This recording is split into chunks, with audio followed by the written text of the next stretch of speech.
Gente, olha só, mesmo apoiando o presidente Lula, a deputada Tabata Amaral usou o Twitter para fazer um alerta sobre a visita de Nicolás Maduro ao Brasil. Abre aspas. Precisamos ser firmes na defesa da democracia. Não importa se é de direita ou de esquerda, não pode existir espaço para a exaltação de ditadores.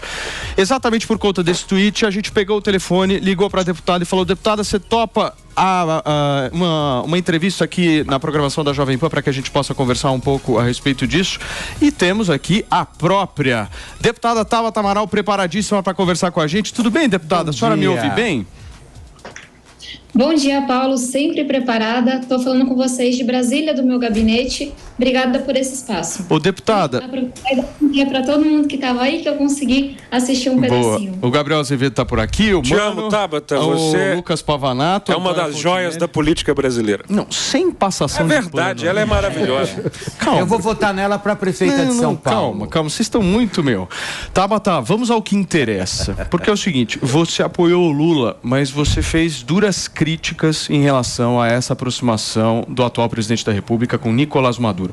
Eu quero entender um pouco mais a tua posição. Paulo, esse é um assunto bem grave e eu queria tomar só um tempinho para relembrar as pessoas ou contar o que acontece na Venezuela. A Venezuela é hoje uma ditadura. Apesar de ter eleições, não são eleições livres e a gente vê órgãos internacionais muito sérios, Human Rights Watch, Anistia Internacional, que apontam a gravidade da situação do país. Para além de toda a fome, da miséria, que às vezes é mais noticiada aqui no Brasil, você tem pessoas que se opõem ao regime, sejam jornalistas, políticos, ativistas, que são presos, que são exilados, denúncias de estupros, denúncias de execuções, de priorização da vacina para os apoiadores do regime. Então, a gente está falando, de fato, de uma situação muito grave. E aí, o que eu trouxe no Twitter e o porquê disso? O Brasil precisa, sim, manter relacionamento diplomático com todos os países, especialmente com aqueles que fazem fronteira com a gente. Isso é uma questão de segurança nacional, e isso eu não estou questionando. Agora, isso é uma coisa. Outra coisa é o Brasil, enquanto país democrático, enquanto país que exalta os valores democráticos, que é o correto, dizer que Maduro é vítima de não sei o quê, dizer que lá é uma democracia, exaltar o regime venezuelano. E aí, quem me conhece está acostumado com isso. Eu votei em Lula e Alckmin no primeiro e no segundo turno.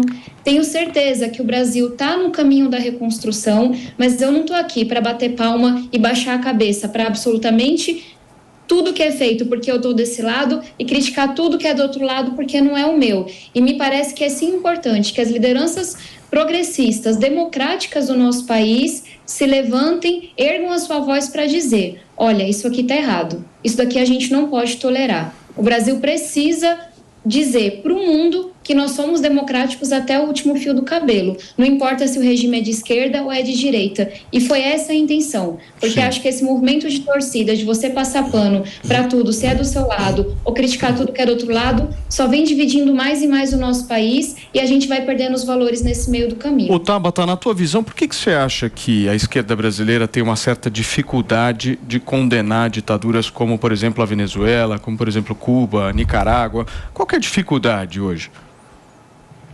Existe uma parcela da esquerda que ainda enxerga o mundo com lentes muito antigas, que muitas pessoas diriam que estão inclusive ultrapassadas. Existia uma divisão no passado com a Guerra Fria, de Estados Unidos de um lado, de União Soviética do outro. Muitos desses regimes têm origem na esquerda e o processo foi degringolando com o passar do tempo. Sim, é verdade que os Estados Unidos, lá no passado, atuou em muitos países da América Latina, permitindo que ditaduras fossem instaladas, mas a provocação que a gente faz o mundo é outro. Tudo isso que eu falei é verdade, mas algumas décadas se passaram e o mundo é outro. Então, quando a gente fala da guerra entre Rússia e Ucrânia, por exemplo, será que é correto ficar do lado da Rússia? Porque lá no passado, a União Soviética era talvez o núcleo da esquerda. Eu acho que não é. Porque o que está acontecendo é muito claro. Um país foi invadido por outro, teve sua soberania atacada. Então, um país democrático deveria se colocar ao lado da Ucrânia nesse caso. E quando a gente fala desses regimes, A minha interpretação é que o apoio que é dado, não falo das relações diplomáticas, de novo, elas devem existir, mas o apoio que é dado às torturas, às execuções, às perseguições que acontecem nesses países, vem do fato de lá atrás terem sido revoluções de esquerda. Mas o que acontece hoje é uma outra coisa. Eu não consigo dizer que o regime da Nicarágua é um regime de esquerda. O que eu consigo enxergar é que o regime da Nicarágua é um regime extremamente autoritário, é uma ditadura que silencia de todas as formas possíveis quem pensa diferente.